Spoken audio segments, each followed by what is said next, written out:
Saya cerita sedikit tentang pertemuan saya dengan Bill Gates. Jadi saya mau mengingatkan bahwa saya ini a dreamer, saya ini pemimpi.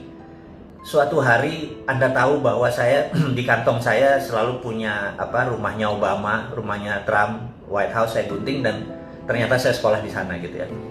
Padahal Kamso ya, come from Deso ya. Terus saya mempunyai impian, yaitu saya gunting fotonya Bill Gates di dompet saya. Kalau ditanya sama orang-orang, ini kenapa ada foto Bill Gates di tempat kamu? Saya bilang, saya tuh niat ingin makan malam dengan orang paling kaya di dunia. Gitu, waktu itu Bill Gates. Dan itu udah tahunan yang lalu. Nah, suatu hari Bill Gates datang ke Indonesia. Ada sahabat saya, wartawan senior dari koran kenamaan Indonesia. Kemudian dia bilang, Mas, saya ada tiket, kamu makan malam sama Bill Gates. Waktu itu Bill Gates di zamannya Pak SBY 2009 atau 10 saya lupa ya, kan datang ke Indonesia. Kita makan di Mulia tapi dengan 400 orang. Saya bilang, ini dream come true. Bayangin, setelah saya nempel gambar Bill Gates di dompet saya, karena saya liatin terus, saya bilang suatu hari saya makan malam sama dia, suatu hari saya makan malam sama dia gitu. Alhamdulillah, benar. Apa yang saya lakukan? Saya duduk di round table di Hotel Mulia, Bill Gates duduk jauh.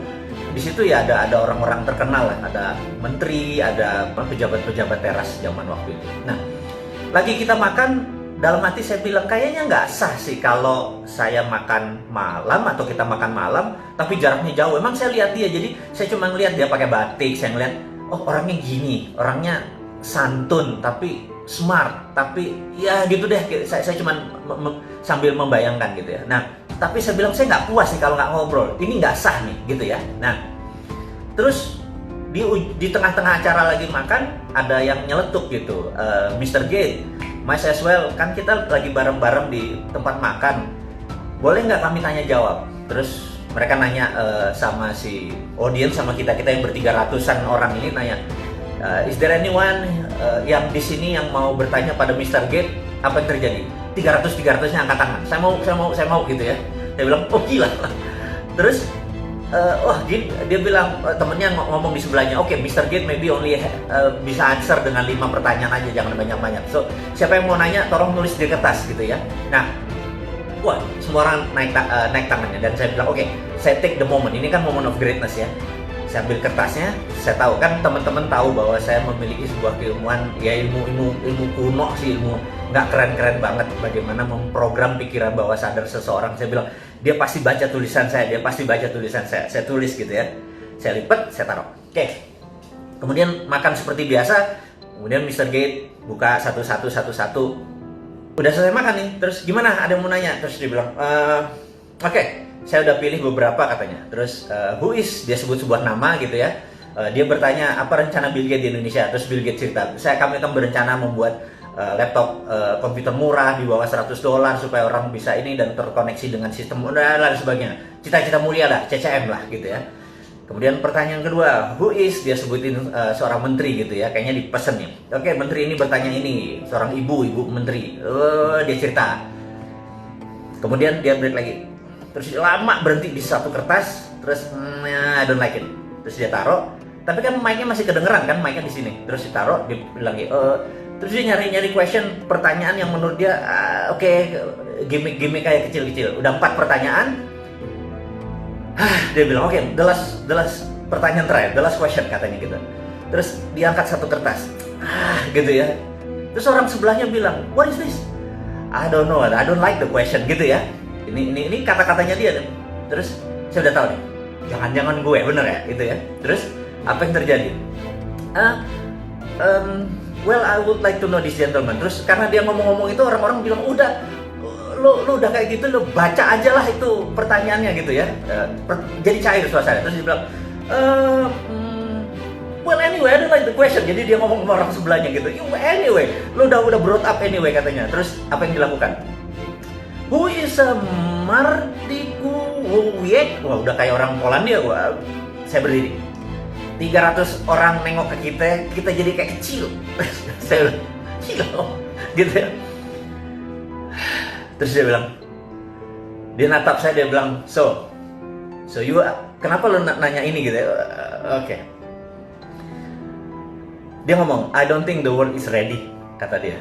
Tuh orang nanya, lu ngomong apa sih? Kan mereka nggak tahu. Mereka pertanyaan adalah, what was the question? Orang ini nanya apa sih sampai lu nggak ready gitu? Tahu nggak apa yang saya tulis? Dan Mr. Gates bacakan. Dia bilang begini, this gentleman, katanya, bilang, I could never be like Andrew Carnegie.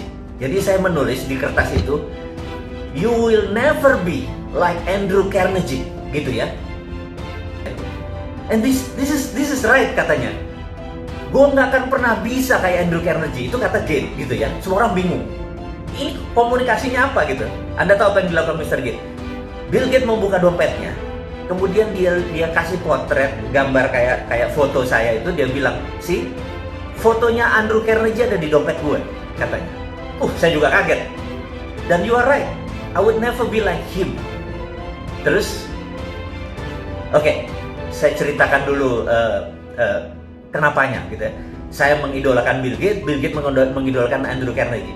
Jadi saya tuh waktu itu berpikir, dalam hidup seseorang pasti punya punya drive yang membuat dia menjadi segitu powerful seperti sekarang. Dan pasti ada role model.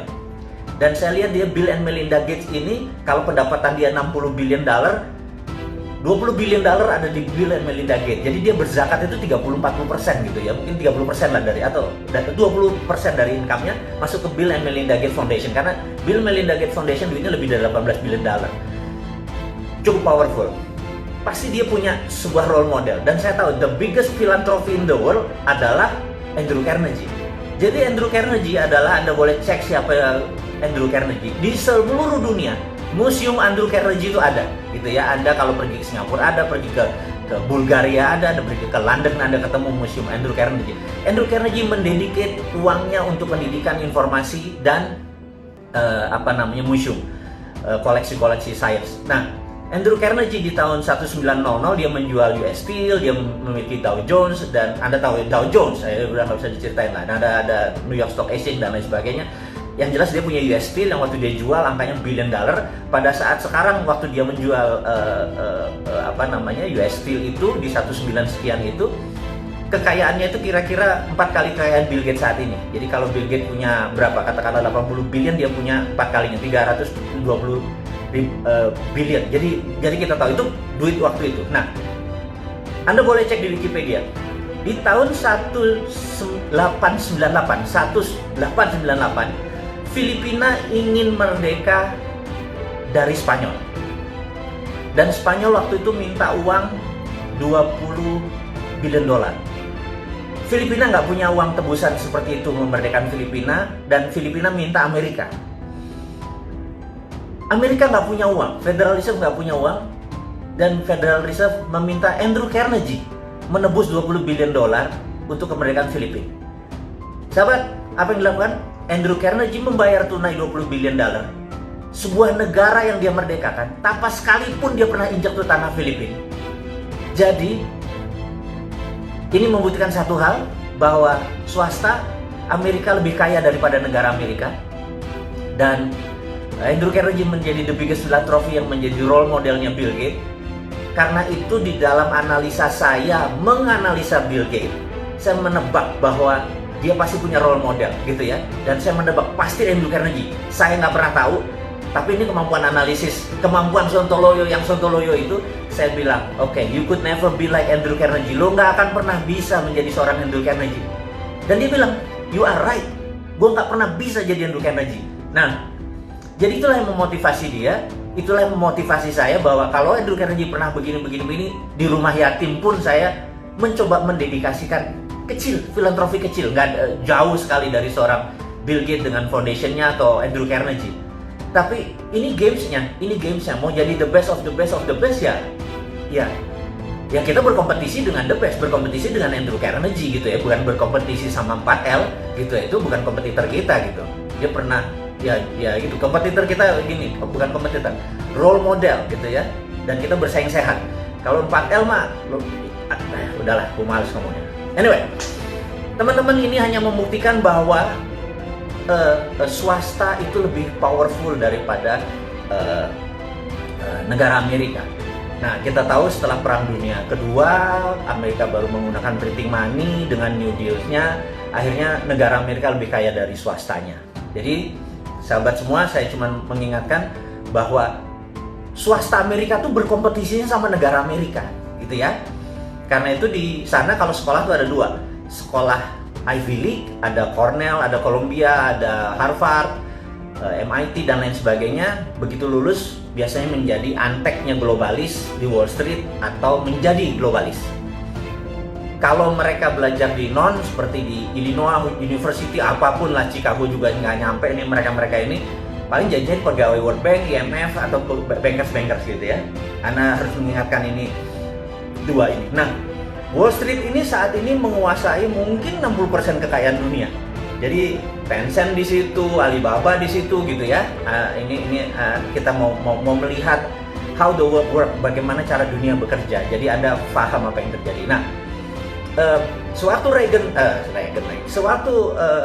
Trump menyatakan akan menutup Wall Street, itu dia mengancam globalis sebenarnya, supaya lu jangan sama Demokrat, lu sama gua gitu ya. Nah, kita itu skenarionya. Nah, kita balik ke China saat ini. Akankah terjadi perang di Laut Cina Selatan? Gitu. Resikonya adalah pantai timurnya Cina rata, tentara Amerika habis, gitu ya. Menurut saya, Xi Jinping adalah pedagang, Trump adalah pedagang. Menurut saya tidak perang. Ingat, walaupun tidak perang, Indonesia harus ambil posisi. Saya tadi kemarin saya pernah bilang, ada tanya 4L apa gitu ya. Ya habis pundak, lutut, apa 4L-nya? Ya lanjutin gitu ya. Oke. Jadi saya menyatakan bahwa Indonesia saat ini tidak ngambil posisi dan itu salah. Harusnya Indonesia ngambil posisi bela Cina, bela Amerika. Itu bedanya. Jadi jangan stand alone gitu ya. Kita harus ngambil dua-duanya. Jadi ngambil Amerika, ngambil Cina dengan choking point. Saya ulangi lagi, choking point adalah Selat Malaka yang paling sempit, di mana waktu dulu Sriwijaya, Hang Tuah, Hang Nadim segala macam menguasai selat ini, Indonesia berjaya secara maritim. Hampir 600 tahun kita berjaya secara maritim. Nah, choking point saat ini lost control. Kata kita tidak mengontrol choking point. Kalau saya jadi pemerintah Indonesia saat ini, choking point-nya diminta Cina sama diminta Amerika, jawabannya adalah yes. Saya kasih ke Amerika, kalau Amerika memberikan saya 5 tahun pinjaman IMF tanpa bunga, saya minta list yang nggak mungkin Amerika tentuin. Sama Cina juga sama. Yes, saya akan kasih Cina, tapi Cina harus utang di Indonesia dan kewajiban di Indonesia semuanya dinolin lagi dan lain sebagainya. Kasih semua sebuah penawaran yang mereka nggak mungkin bisa penuhi, tetapi di situ terlihat bahwa kita punya standpoint. Jadi Amerika dan Cina lihat kita punya standpoint. Gue di belakang lo kalau, gue di belakang lo kalau gitu ya. Tapi kalau sekarang kita menarik diri, begitu Amerika sama Cina terjadi consolidate, berdamai, apa yang terjadi? Partai Demokrat bingung dan globalis nempel ke Trump. Sekali lagi, ini dunia selalu kayak gitu, globalis nempel ke Trump. Begitu globalis nempel ke Trump, Cina bermain dengan Cina, mereka nengok ke Indonesia. Lo goceng, lo nggak fair. Lo sekarang mau ambil untungnya doang. Jadi waktu Amerika menjanjikan mau buat pabrik di Indonesia cuma 34, itu dia tidak dari pemerintah Amerika, itu dari globalisnya. Sabar, kita harus paham sekali ya. Anda harus tahu kapan Trump ngomong. Jadi Anda harus tahu, negara Amerika itu tidak pernah berubah misi dan visinya. Ingin menjadi polisi dunia dan mengontrol 60% kekayaan dunia. Itu nggak pernah berubah. Waktu Partai Republik yang jadi atau Demokrat yang jadi, caranya mereka berbeda. Republik suka perang, Demokrat pakai economic trap, ini pakai military trap. Ujung-ujungnya sama, bajingan juga itu, gitu ya. Nah, Cina state mission country-nya nggak pernah berubah, gitu ya. Mau presidennya Xi Jinping, mau dulu Li Peng, mau dulu Deng Xiaoping, sama, gitu ya. Nah, saya mau ingatkan, ini key point yang sahabat semua saya mau buka saat ini. Reagan dengan Deng Xiaoping pernah berjabat tangan. Ingat nih ya, saya ulangi lagi. Deng Xiaoping dan Reagan pernah jabat tangan yang menyatakan 40 tahun lagi Cina harus menjadi negara demokrasi dan itu disetujui oleh Deng Xiaoping. Dengan demikian, tahun itu harusnya tahun 2020 ini Cina harus menjadi negara demokrasi. Demokrasi itu bukan berarti kayak Indonesia sekarang, populer vote, bukan. Tapi pemilihan kepala daerahnya sudah pemilihan langsung. Tapi pemilihan partai komunis Cina-nya tetap. Cina adalah single party country. Cina adalah negara dengan satu partai. Dan di dunia ini ada 7 negara yang single party. Seperti Meksiko juga single party. Jadi Anda jangan kaget-kaget ya kayak gini. Pelajaran-pelajaran geopolitik, geostrategi ini. Anggap aja ini lagi Lemhanas. Anda nggak usah ikut 9 bulan Lemhanas. Cukup dengerin Bosman ngomong, Anda udah ikut Lemhanas gitu ya. Nah, sampai mana tadi gue lupa. Oh, dia salaman sama Deng Xiaoping jadi 2020 ini. Tetapi Xi Jinping punya agenda lain. Jadi balik lagi Reagan. Trump saat ini ingin menghukum Xi Jinping untuk mengingatkan, dulu bapak negara lo yang namanya Deng Xiaoping itu sepakat sama Reagan untuk menjadi democratic country. Lo inget ya? Nah, lo membangkang nih ya gitu. Jadi ini ada sejarahnya, bukan sekedar trade war. Jadi kalau yang naif tuh bilang, ini perang dagang, nggak apa-apa kok, nggak ganggu kita gitu ya. Kebanyakan baca Shinchan sih, jadi gerah gua kadang-kadang gitu. Nah, kita harus tahu bahwa ini ada sejarah. Nah, jadi si Trump ini punya postur adalah, lo mau jadi democratic country lagi nggak? Kalau nggak, Hongkong gua gerakin nih, gitu ya. Dia punya tombol-tombolnya. Jadi mereka ini 2 perang. Sekali lagi, 2 perang. Kalau kita nggak ngerti, toto kita terpecah 3 aja kayak Ghost Fleet. Anda tahu bukunya Ghost Fleet yang dibaca oleh Prabowo, yang tulisannya Peter Senge, seorang analisnya CIA. Kalau protokolnya Ghost Fleet dibaca kayak Balkan, Indonesia pecah 3 beneran nanti gitu ya. Nanti kita bahas di minggu depan tentang Ghost Fleet. Sekarang jam piro lagi? Udah 40 menit loh. Gak bayar dulur-dulur ini. Kasih 40 menit ilmu, minta nambah lagi ya gitu ya.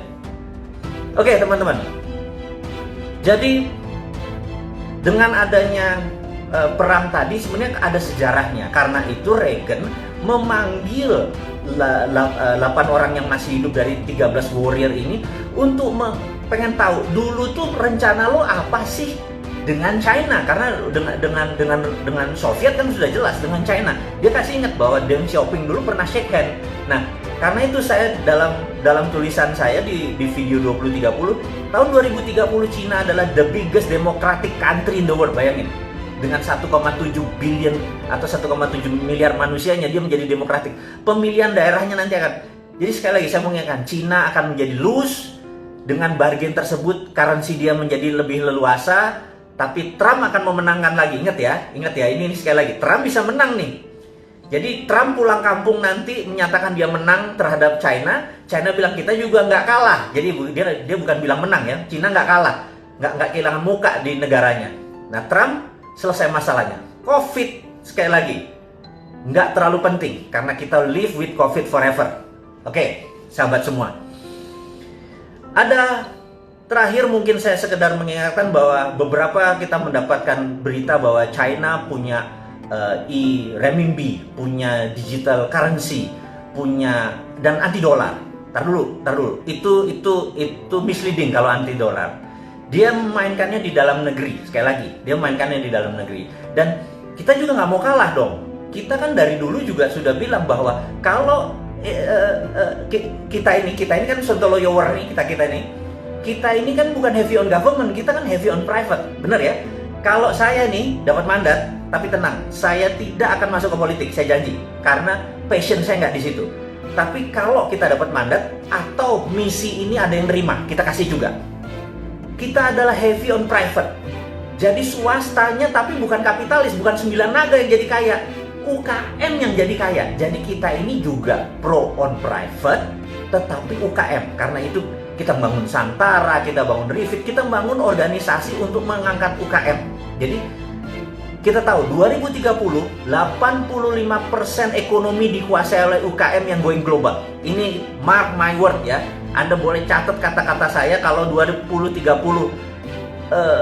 tidak terjadi 85% ekonomi dunia, saya kasih Anda $1 juta. Anda ingetin, Bosman, $1 juta lo janjiin kalau tahun 2030 85% dunia ini yang menguasai adalah UKM yang going global. Jadi nanti buktinya apa? Sekarang ini perusahaan besar pivotnya susah. Jadi kayak Unilever, Ultra itu pivot begitu ada perubahan terhadap COVID, terhadap distancing dan lain sebagainya. merubah badannya yang besar itu nggak mudah. Tapi UKM 2 bulan kolaps, ada yang tinggal 10%, ada yang bangkrut dan sebagainya. Tapi besok dia udah hidup lagi karena UKM itu pivotnya gampang, mindahinnya gampang. Nah, sahabat semua, jadi tahu karena demikian kita filosofinya adalah menolong mengangkat UKM. Jadi misi kita jelas, mengangkat UKM.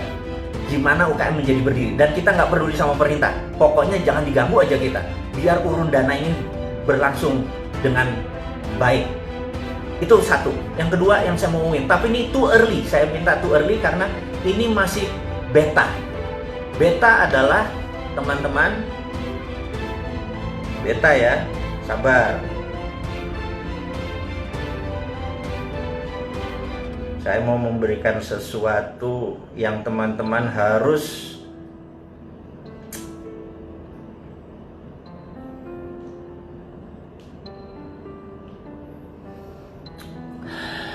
kebalik ya.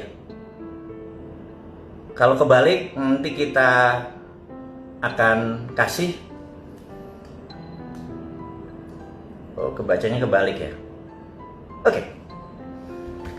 Tanggal 20 bulan Mei 2020 jam 20, saya atau kita bersama-sama sahabat semua akan meluncurkan yang namanya Dinaran.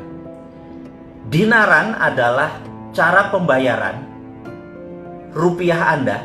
Setiap Anda masukkan rupiah, ada emas senilai rupiah Anda. Jadi kalau masuk naik, rupiahnya naik. Dan setiap Anda belanjakan pakai ATM tadi, dimanapun, turun 1 juta, ya gramasinya ikut turun. Jadi untuk pertama kali dalam sejarah dunia, rupiah Anda punya underlying emas. Dan inilah menjadi terobosan. Ini sudah ada persetujuan dari semuanya, sudah akan diluncurkan. Anda jangan bangga dengan renminbi, Anda jangan bangga dengan apapun, karena ini produk tanah air. Ini membuat emas Anda nggak ada rupiah Anda tidak ada inflasinya, gitu ya. Kita buka di dinaran.id, itu cuma landing page, belum bisa buat transaksi. Nanti transaksinya ada di apps. Tapi Anda sudah boleh lihat bahwa kita nggak ada matinya sebagai pengusaha, nggak ada matinya sebagai putra bangsa untuk mengangkat derajat bangsa ini. Kita nggak peduli sama pemerintah miring ke Cina, miring ke Amerika, kita nggak peduli. Yang kita pedulin adalah dia harusnya miring ke Indonesia, miring ke putra bangsa, nggak usah terpesona dengan asing-asing itu. Dan berani nggak dia, Dinaran ini, aplikasi kita ini, dipromosikan supaya mulai sekarang kita udah nggak terpikir tentang inflasi, bahkan nggak terpikir ada riba karena harus taruh bunga di deposito supaya inflasi. Ya kan, kalau Anda punya 1 miliar, Anda taruh deposito 5% bunganya, itu untuk cover inflasi kan. Stop, gunakan itu semua, pakai jaminan underlying emas. Tapi ini bukan sekedar jual beli emas. Ini adalah rupiah Anda masukin seperti halnya ATM. Anda punya duit 10 juta, masukin ke ATM, bener nggak? Nah, cuman kalau ATM kan nggak punya apa-apa. Sekarang Anda punya emas senilai menjamin tadi. Waktu Anda belanja 1 juta, ya emasnya turun. Anda diemin aja, harga emas naik, ikut naik. Itu bedanya. Dan sekali lagi, ini akan diluncurkan tanggal 20 Mei tahun 2020 ini, hari Selasa ini, jam 20.00. Kenapa? Karena 20 Mei adalah hari kebangkitan nasional. Dan itu juga merupakan di bulan suci Ramadan, di mana kita ini harus sudah masanya berdaulat. Jangan sekali lagi pernah bangga dengan negara lain, banggalah dengan karya putra bangsa sendiri. Saya minta sahabat untuk mempelajari, melihat landing page ini. Kita diskusi nanti setelah ini ya, bahwa kita bukan sekedar mengkritik, kita bukan sekedar menggurui, nggak ada niatan, tetapi kita mau gandengan tangan, kita mau bersama-sama untuk menjadi sukses. Teman-teman, mudah-mudahan Dinaran ini bisa menjadi salah satu kontribusi kita yang lain lagi tentang kita membantu UKM, membantu bottom of pyramid yang saat ini nggak ada yang ngurusin, menjadi punya personal sovereign wealth fund. Negara punya sovereign wealth fund, yaitu aset-aset kita yang namanya nikel, yang saat ini sama RUU undang-undang minerba akhirnya diangkut dengan rare earth-nya sekalian, dengan uraniumnya, dengan kobalnya segala macam itu diangkut. Sementara harusnya itu kalau kita nih jadi terima mandat, stop semua pertambangan, dan penambangan itu jadiin SWF, sovereign wealth fund. Sama seperti yang rupiah tadi. Ya udahlah, daripada negara masih terlalu sibuk, yang pejabatnya masih memikirkan kantongnya dia, mungkin 7 turunan dia masih kurang cukup uangnya. Apa yang kita lakukan? Kita punya sendiri yang namanya sovereign wealth fund. Anda punya 2 juta taruh, Anda punya 1 juta taruh. Yang penting Anda sekarang tidak bergantung lagi pada bunga bank, tidak bergantung lagi pada sistem perbankan. Ini adalah banking from non-bank. Jadi ini adalah banking tapi dari non-banking. Jadi banking tapi bukan dari bank, gitu ya, dari dinaran. Ini breakthrough. Ini mengagetkan banyak teman-teman di dunia OJK dan BI. Tapi ini adalah untuk kita semua, gitu. Ini adalah karya anak bangsa. Sahabat semua, akhirul kalam, saya tidak mau menahan Anda lama lagi karena sebentar lagi yang di Indonesia bagian tengah sudah akan buka puasa, yang di Indonesia bagian barat sudah siap-siap buka puasa. Selamat bergosip mengenai dinaran. Saya sekedar mengingatkan bahwa bagi mereka yang ingin membeli buku dan lain sebagainya, lihat di IG, di Jual Vision 2030 ada di IG,